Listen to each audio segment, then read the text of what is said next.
Chamaneni. Kuna watchman nimeona mambo yao watu wa security. Si wote, wengine wao.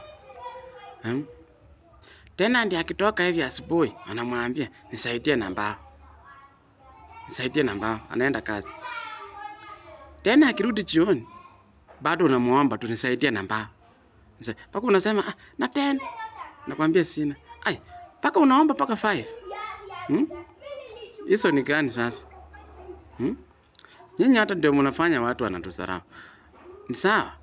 Tunajua pesa mshahara yetu ni kitoko sana, ni kitoko. Lakini si hiyo imaanishi sasa uko unaomba. Hapana bwana. Hata hao matena ndio wanajua mshahara yetu ni kitoko, si ati hawajui. Lakini sasa wewe uko tu hapa, akitoka hivi. Umemwomba asubuhi jioni, anapoingia kwa nyumba akitoka. Akienda kwa duka pia unamuomba. Inabidi paka hata mtu anaanza kubadilisha njia. Anachange njia ndio at least usiku unamwaso. Anakupea leo kesho tena. Mnaharibu bwana. Ndio kuomba si vibaya, lakini sasa kuomba.